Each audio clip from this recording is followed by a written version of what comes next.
Assalamualaikum warahmatullahi wabarakatuh. Halo adik-adik mahasiswa, bagaimana kabarnya hari ini? Apakah sehat? Hari ini kita akan memulai perkuliahan secara online dengan mata kuliah ikhtiologi. Jadi, sub pokok atau materi yang kita ajarkan hari ini adalah tentang sistem integumen. Sebentar lagi di slide berikutnya saya akan menjelaskan apa itu sistem integumen. Sistem integumen adalah sistem yang berhubungan langsung dengan lingkungan luar yang terdiri dari kulit dan derivatnya. Contoh adalah sisi. Sisi adalah termasuk di dalam sistem integumen. Modifikasi sisi seperti gigi pada ikan hiu, jari sirip, gout, keel, dan beberapa potong tulang tengkorak itu adalah termasuk dalam sistem integumen. Selanjutnya ada kelenjar racun, ada sumber pewarnaan, ada sumber cahaya, ada kelenjar mukus atau lendir, atau sumber bau khas. Di slide berikutnya, kita akan membahas tentang kulit dan derivatnya. Kulit mempunyai fungsi sebagai alat pertahanan pertama terhadap penyakit dan yang berhubungan langsung dengan lingkungan. Selanjutnya, kulit mempunyai fungsi sebagai perlindungan dan penyesuaian diri terhadap faktor lingkungan. Penerimaan rangsangan atau disebut dengan sensori reseptor. Jadi, rangsangan baik itu arus, deras, keseimbangan itu adalah fungsi dari kulit.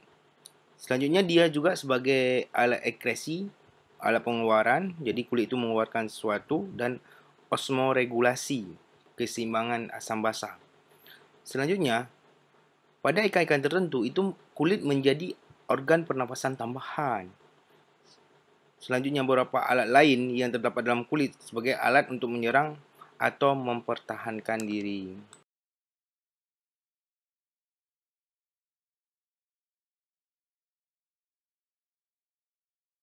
Akan membahas tentang struktur kulit secara lebih detail, yaitu disebut dengan histologi dan anatomi dari kulit.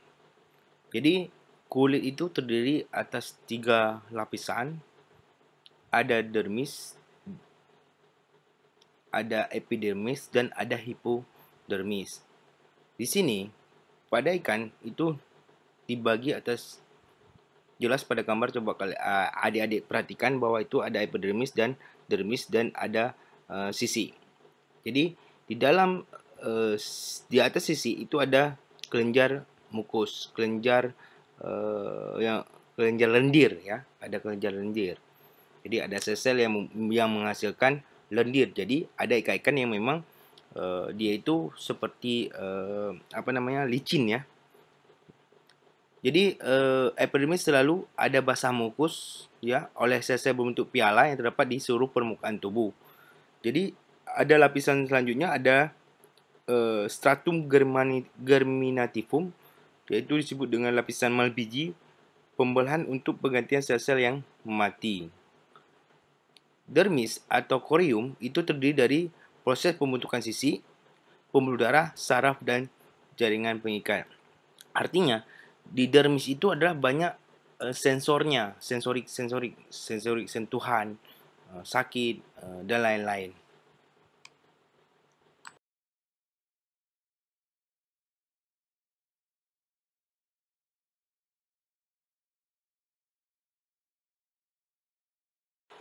Umumnya, ikan yang tidak bersisi itu memproduksi lendirnya lebih banyak dibandingkan ikan yang bersisi.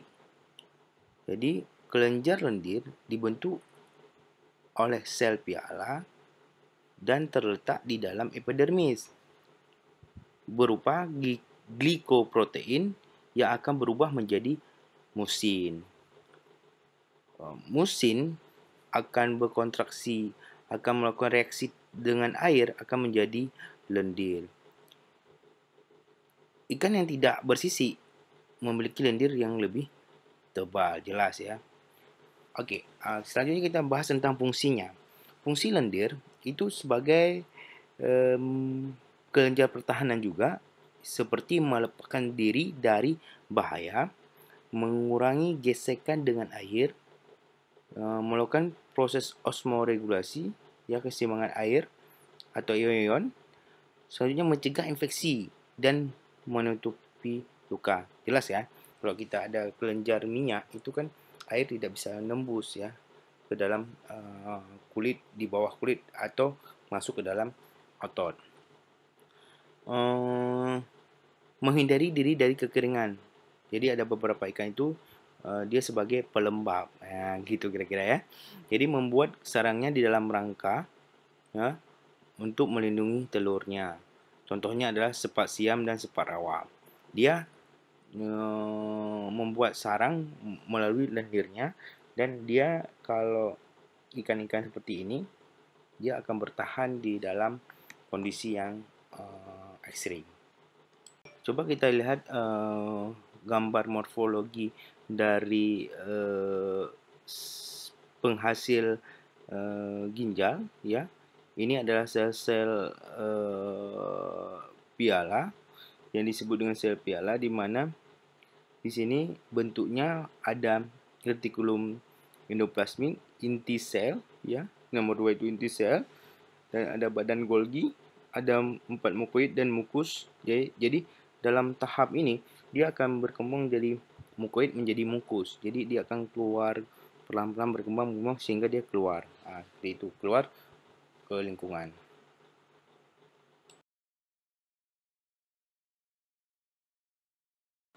Selanjutnya kita akan bahas tentang sisi, yang disebut dengan rangka dari dermis. Sisi itu adalah bentuknya itu pada ikan-ikan yang berenang cepat atau di arus cepat ya. Dia akan memiliki sisi yang agak lembut dibandingkan dengan ikan-ikan yang tidak terlalu berenang atau tidak di arus deras dan atau yang berdiam diri, itu lebih kasar. Jadi contoh, sisi keras misalkan pada ikan-ikan yang masih primitif. Sisi terreduksi menjadi sangat fleksibel ikan yang modern. Berdasarkan bentuk dan bahan yang terkandung di dalamnya, sisi dibagi menjadi kosmoid, plakoid, ganoid, klikoid, dan stenoid. Jadi itu adalah bentuk dan jenis-jenis dari sisi.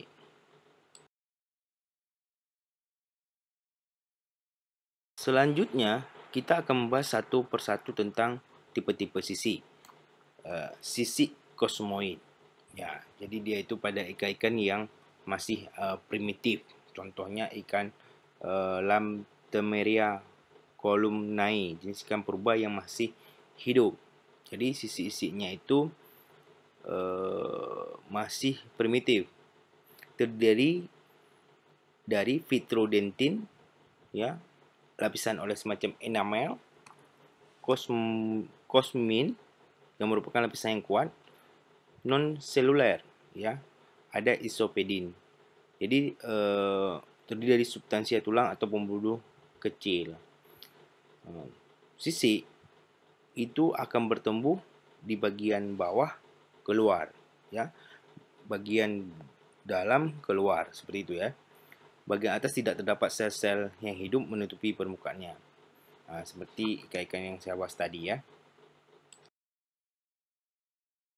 Yang kedua adalah tipe sisi plakoid.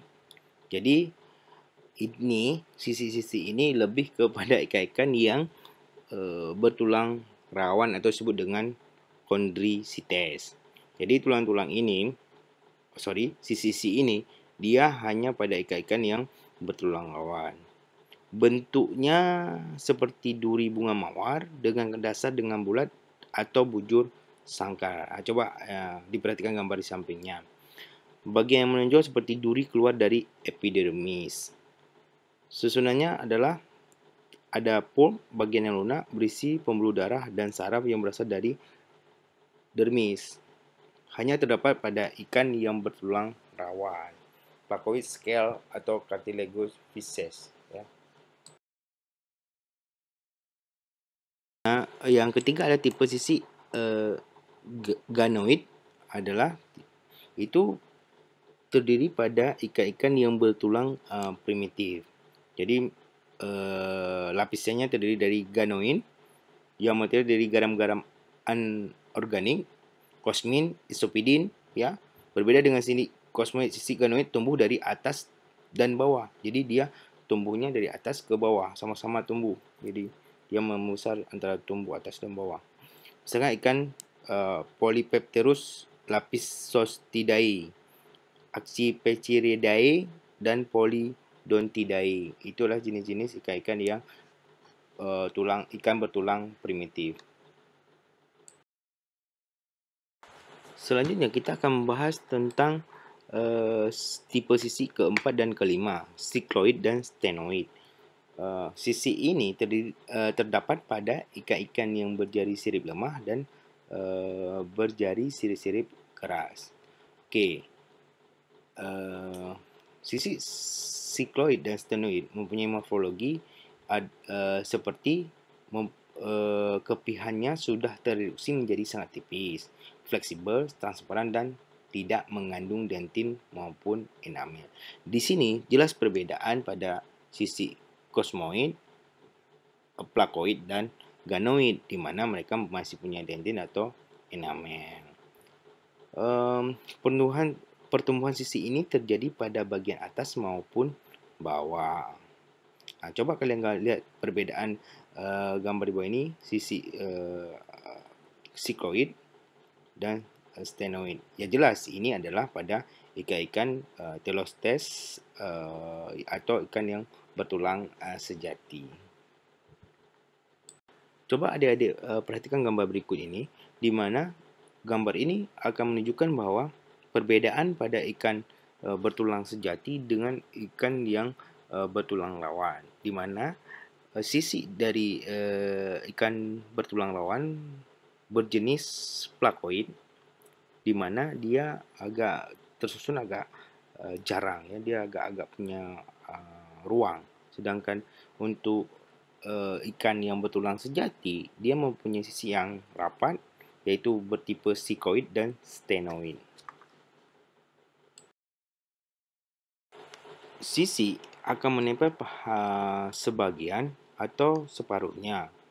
Jadi bagian belakang sisi disebut dengan posterior, lebih gelap atau disebut memiliki pigmen kromatofor. Jadi berwarna gelap, ya.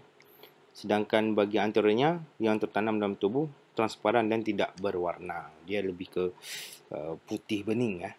Jadi yang tertanam. Sedangkan yang di luar itu dia pasti berwarna gelap. Jadi coba kalian perhatikan gambar ini. Itu ada gambar sisi, ada disebut dengan sirkuli. Sirkuli atau sirkulus itu akan menentukan jenis dari umur dari ikan tersebut. Jadi lingkaran dari sirkuli itu yang akan bisa menentukan umur ikan. Selain dari umur ikan dapat ditentukan melalui otolit.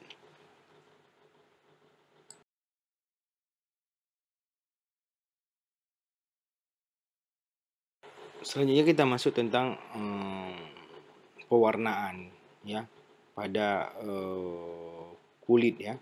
Jadi pewarnaan itu warna ikan, ya. Jadi ada semachrom karena fisik dan biochrom pigmen pembawa warna. Jadi ada dua, semachrom dan biochrom. Semachrom putih terdapat pada rangka, gelembung sisi, gelembung renang, sisi, dan testes. Biru, ungu, dan iris mata adalah pelangi, dan pada sisi adalah dan membrana usus. Oke, selanjutnya kita akan bahas tentang pewarnaan. Jadi fungsi pewarnaan itu pada kulit itu sangat mempengaruhi tingkah lakunya, habitatnya, lingkungannya. Dia akan berubah warna apabila dipengaruhi oleh lingkungannya. Selanjutnya, dia saat untuk mencari pasangan juga dia akan berubah warna. Kita bahas tentang dengan biochrom, ya. Biochrom ada karotenoid berwarna kuning, merah, dan coklat lainnya. Chromolipoid berwarna kuning sampai coklat. Idegonoid berwarna biru, merah, dan hijau. Ada melanin ya jelas di kulit kita itu manusia itu ada melanin banyak warna hitam atau coklat. Ada porfirin atau pigmen empedu berwarna merah, kuning, hijau, biru, dan coklat. Ada flavin berwarna kuning tetapi sering disebut dengan fluoresen kehijau-hijauan. Ada warnanya purin berwarna keperak-perakan. Ada pterin berwarna merah putih, merah kuning. Ini ikan-ikan yang memang punya bercorak warna, misalkan ada ikan-ikan misalkan yang karang itu mempunyai warna yang beragam.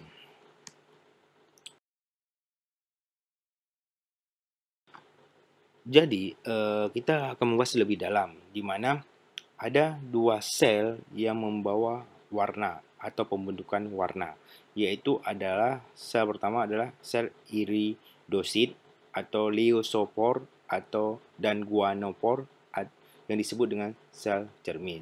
Yang kedua adalah sel chromatophore.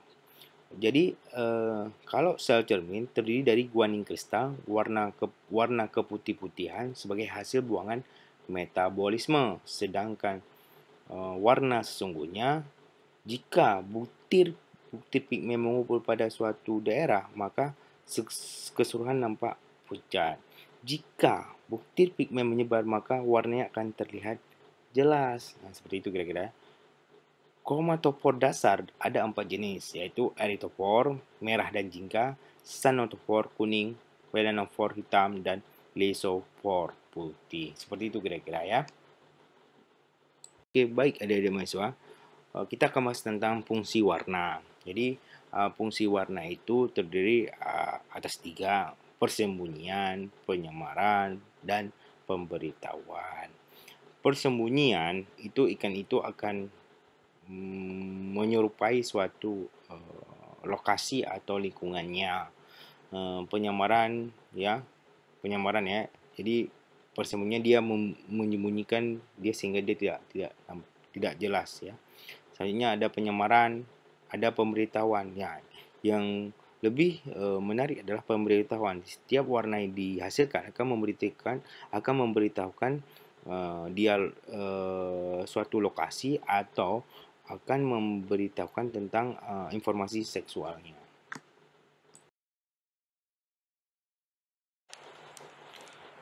Organ cahaya. Jadi ikan itu memiliki cahaya pada beberapa ikan. Cahaya yang dihasilkan ikan memiliki fungsi sebagai tanda pengenal individu yang sejenis untuk mengikat atau menarik mangsa, ya, menerangi lingkungan dan penciri dari ikan beracun. Artinya ikan-ikan yang mempunyai cahaya itu adalah jenis-jenis ikan yang beracun. Selanjutnya, cahaya yang dihasilkan itu adalah berwarna biru atau biru kehijauan. Jadi sumber cahaya yang dihasilkan itu adalah dari bakteri yang bersimbiosis dengan ikan. Cahaya dikeluarkan oleh ikan itu sendiri. Sel pada kulit ikan yang dapat mengeluarkan cahaya disebut dengan sel cahaya atau fotofor atau fotosil.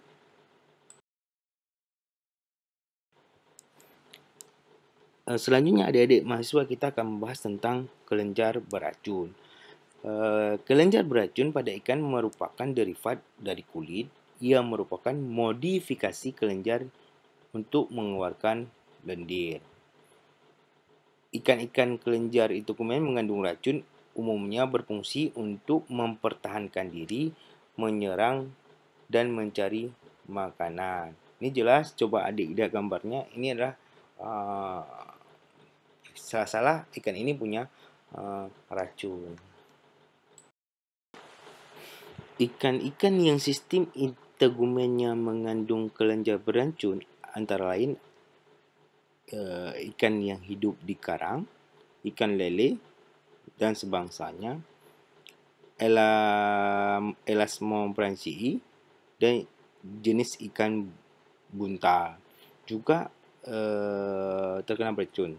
Tetapi pada jenis-jenis ikan yang mempunyai racun tidak hanya berasal dari integumennya, juga berasal dari kelenjar empedunya.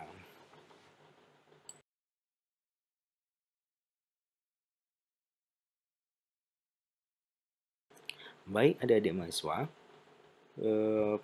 materi yang saya berikan sudah selesai. Terima kasih sudah menonton video ini. Langkah selanjutnya adalah tahap diskusi, evaluasi, dan latihan. Saya ucapkan terima kasih sudah menonton video ini. Ini materi yang saya berikan semoga bermanfaat untuk kalian. Lebih dan kurang dan lebih saya mohon maaf. Assalamualaikum warahmatullahi wabarakatuh.